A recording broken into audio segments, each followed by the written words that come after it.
Hello folks.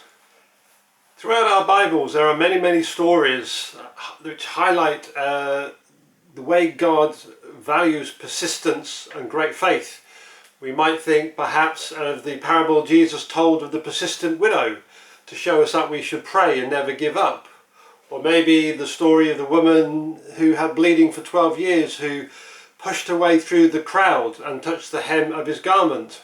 Or maybe the centurion who with great boldness and expectation came to Jesus for the healing of his servant. And these people, when they encountered Jesus, he commended their persistence. To the woman who had been bleeding for 12 years, Jesus said, "Daughter, your faith has healed you." And of the centurion, "I've never found such great faith in all of Israel." And in today's gospel story we find much the same. A woman who, despite all the odds stacked against her, persisted in what she wanted. A woman who wouldn't take no for an answer and as a result got her request met. So to the story. Jesus was in the region of Tyre and Sidon, a notoriously pagan area in Phoenicia, which today would be modern Lebanon, which borders Galilee to the northwest. And both Tyre and Sidon were centres of pagan Canaanite worship, with temples to Melqart, Astarte and other pagan deities. And it's in this area that a Canaanite woman pesters Jesus. "Lord, Son of David, have mercy on me. My daughter is demon possessed and suffering terribly." But interestingly, we are told that Jesus did not answer a word. So she kept crying out, "Lord, Son of David, have mercy on me. My daughter is demon possessed and suffering terribly." But still, Jesus kept silent. The tension mounts, and in the end the disciples urge Jesus to send her away. So I wonder what Jesus was thinking here, and why the silence? What was going through his mind? Was he perhaps wrestling with what to do, thinking it through? Maybe because he says to the woman that his mission is to the house and the people of Israel. Now at this point she could have given up and gone home. "I'm a Canaanite, there's no hope for me." But she did not accept that. In fact, she moves from following Jesus and crying out to him to moving in front of him and kneeling down. "Lord, help me," she cried. And Jesus again reiterated that his mission was to the lost children of Israel, using an analogy of table, bread and dogs. And a second time she did not accept his answer. She acknowledged what he said, but quickly followed that with, "Even the dogs eat the crumbs that fall from their master's table." And at this point Jesus has clearly made up his mind. Something has happened that elicits a positive response from him.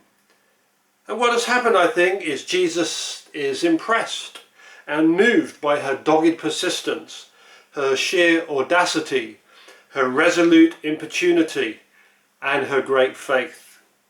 And so he says, "Woman, you have great faith. Your request is granted."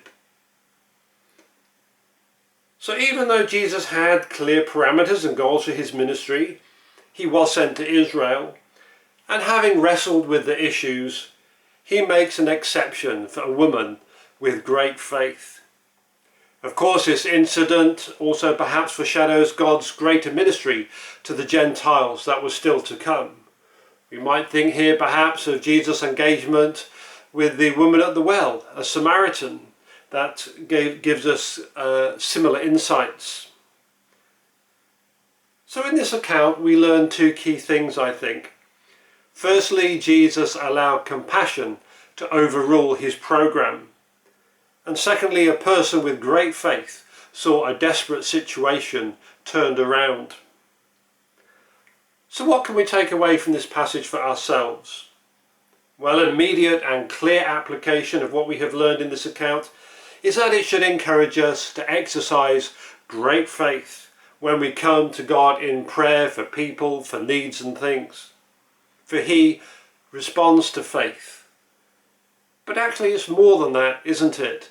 He responds to great faith. He responds to persistence, resoluteness, determination, tenacity, insistence, and a dogged, tireless faith. That's the kind of faith that gets Jesus' attention.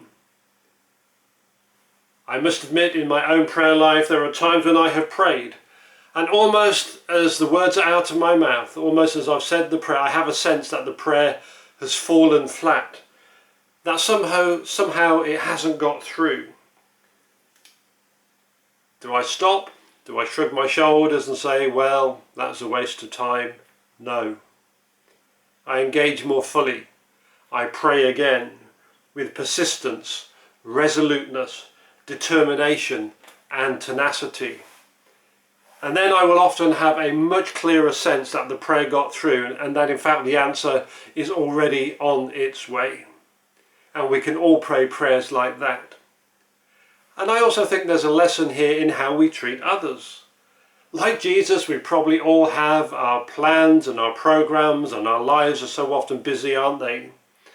But then comes along a Canaanite woman, as it were, and now our plans are at odds with somebody else's need. So what do? Do we stick to our plans, or are we big enough to stop, to say nothing, to weigh things up, to re-evaluate, and then maybe take a different course of action and do the loving thing? Amen.